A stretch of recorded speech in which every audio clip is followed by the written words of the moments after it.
My mother-in-law is from Saxony, and she was born after the war ended. This is Luisa Weiss. She's talking to me from her home in Berlin, Germany. And she's telling me a story about her mother-in-law, one having to do with self-restraint, with Christmas spirit, an indispensable Christmas indulgence, and the lengths people would go to have it. So she grew up behind the Iron Curtain, so to speak. Luisa's mother-in-law grew up with her grandparents during this time in what was then East Germany, and things were different back then. In the 50s and 60s, they had food rations. Among the foods most commonly rationed were butter and sugar. And rather than consume those rations as part of their routine lifestyle, Luisa's mother-in-law's family did something special. They would collect and save the rations so that when the time came, they could go to the village bakery and give the baker their rations. They would do this stockpiling in the period leading up to Christmas so that despite scarcity and rationing, they'd still be able to enjoy that classic German Christmas cake, Stollen. And it wasn't just her family doing it either. Each family did this. And I thought that was just a really wonderful, touching detail about life in that time and the role, the important role that Stollen played and plays for people from that region. So what's the big deal about Stollen? Well, the simple answer is that it just tastes really, really good, but there's more to it than that. It's a uniquely German creation as rich in its history as it is in its flavor. One that's intimately tied to German baking culture and German Christmas. I'm Brian Earl. This is Christmas Past. Luisa Weiss is a food writer. She's the author of My Berlin Kitchen, a food memoir about growing up between Berlin and Boston. She's also the blogger behind The Wednesday Chef, a columnist for Harper's Bazaar Germany, and her latest book, Classic German Baking, includes many classic Christmas recipes like Stollen. And before we go any further, let's address the elephant in the room. So far, you've heard me pronounce it a couple times as Stollen, and that's because I'm not going to embarrass myself with a failed attempt at affecting a German accent. For an authentic German pronunciation, I'll leave it to Luisa. Stollen, Stollen, Stollen. They're certainly not as common in America as other Christmas cakes like, say, panettone or fruitcake, so let's start with a basic description of Stollen. So Stollen is a Christmas sweet bread, really, because it's leavened with yeast. It's categorized often as a cake, but it really is something between a cake and a bread. This sweet bread-cake hybrid is typically very dense and rich. That's due to the eggs and lots of the butter that Luisa's mother-in-law's family would save up for their Stollen. But it wasn't always that way.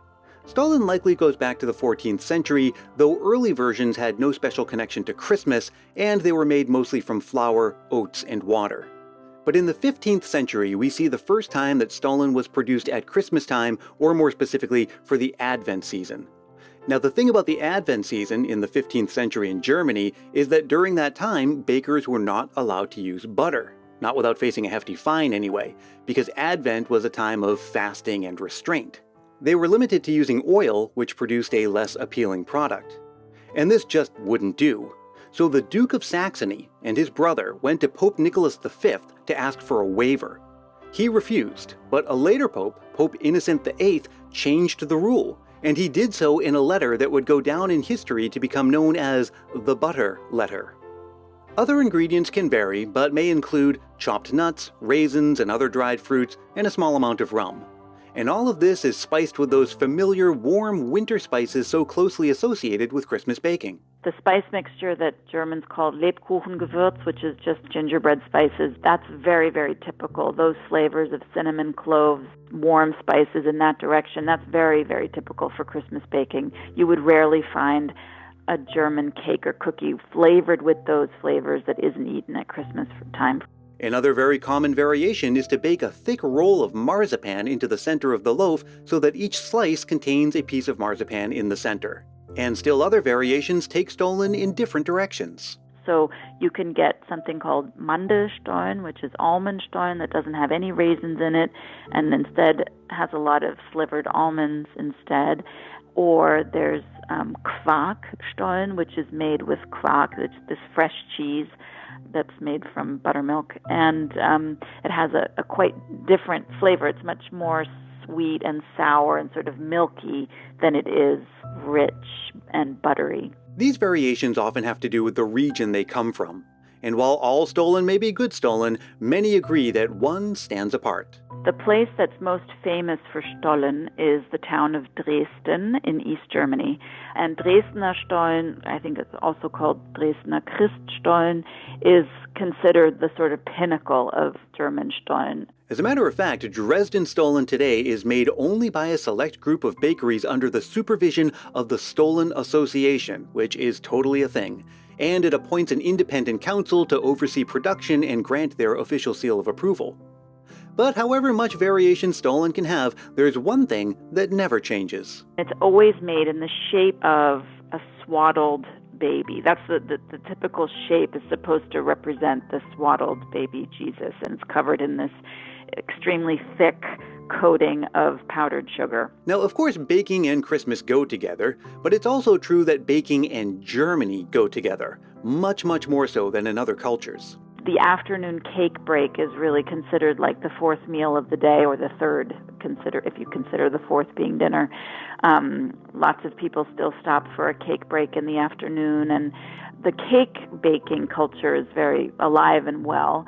And a good part of the reason that so many of our favorite Christmas baked goods are German in origin, like gingerbread, Lebkuchen, Pfeffernusse, Spritz cookies, is because baking is truly, well, baked into the culture. And of course, that would come through at Christmas time as well. Christmas baking is a huge endeavor that everybody participates in and has opinions about, and there's a lot of tradition around baking for the Sundays before Christmas, the Advent Sundays. Throughout the Christmas season, most families in Germany make what's called a bunter Teller, or colorful plate. It's a plate filled with all kinds of festive goodies like chocolates, candied nuts, and of course a variety of classic German Christmas baked goods, including Stollen. Stollen is served always at tea time in the Advent period. So along with all the gingerbreads and various little cookies and treats that are being made in the Advent period before Christmas, that's also when Stollen is being made. So you'll eat it in the afternoon with a cup of tea on an Advent Sunday. Now, if you're an astute listener, and I'm sure you are, you might have the same question that I did right about now. If baking is integral to German culture, and Christmas baking especially is a big to-do in every household during the Advent season, then why would Luisa's mother-in-law have taken those rations to the village baker? Surely every German must have their own family recipe for Stollen, right? It is surprisingly difficult to make a good homemade Stollen. I tried for my book. I tried countless recipes, and I actually gave up because I was never really that satisfied with what I could make at home. They are dense and labor-intensive and time-consuming.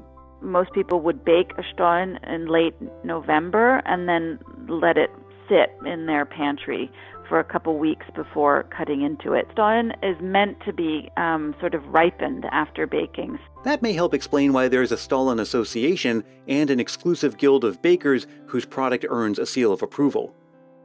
As fun and satisfying as Christmas baking often is, it's wise to accept when something is best left to the experts. Stollen has become more popular in Britain over the last several years, but it still hasn't had its moment here in America. Yes, you may see packaged varieties at Trader Joe's or imported Stollen at specialty stores, but it's nothing at all on the level of, say, panettone, which is practically ubiquitous at Christmas time. But panettone's surge in popularity in America is a recent development. Maybe Stollen's big break is right around the corner. Well, in addition to all of those wonderful Christmas baked goods, German or otherwise, you may be looking forward to, I'll bet you're also looking forward to some of the festive events that your area has to offer. As a huge lover of live theater, I always make a point of finding a few local productions to enjoy during the season. They're sure to bring the cheer, and if you're like Gary in California, a performance may end up being the stuff of lasting Christmas memories. My Christmas memory is about A Christmas Carol, which I love Christmas stories, but A Christmas Carol is without question my favorite. My wife and I actually have 2 or 3 knockoff Christmas carols. We have the Muppets Christmas Carol, we have a Flintstones Christmas Carol, we have a Jefferson's Christmas Carol. You get the idea. Anyway, back when I was in grade school, I remember coming home one day from school, and I lived in San Francisco, and I saw a billboard saying that A Christmas Carol was playing and showed the times. I did the math, and I realized if I took the bus, that I could get there just in time. So I got to the Current Theater in San Francisco, California, And because I was a student, I got a half-price ticket. I paid for a $10 ticket, which was supposed to be upper balcony. $10 ticket became $5. Gives you an idea how long ago this was. So I got in for $5. Anyway, when I got in, it was not very busy, so the usher actually let me into the middle balcony, which is a little closer. And I got to watch Christmas Carol, which is just a magical memory for me. I remember watching it. I've seen that particular production probably a dozen times. Anyway, I love the show. Wish you a very Merry Christmas, and thanks for everything you're doing.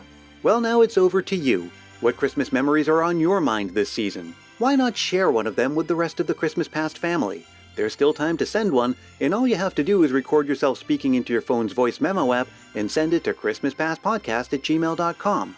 Keep it reasonably short, clean and family friendly, and be sure to say your name and where you're from. Christmas Past is produced in wonderful Willow Glen, California by yours truly, Brian Earl. Thank you to Luisa Weiss. Classic German Baking is available wherever books are sold. Check the show notes for a link. Thanks also to Gary in California and you for listening. You can drop me a line anytime, and I love to hear from you any time of year. Again, I'm at christmaspastpodcast@gmail.com. I'm also on Facebook, Twitter, and Instagram, and if you haven't yet joined our private Christmas Past Facebook group, come do it today.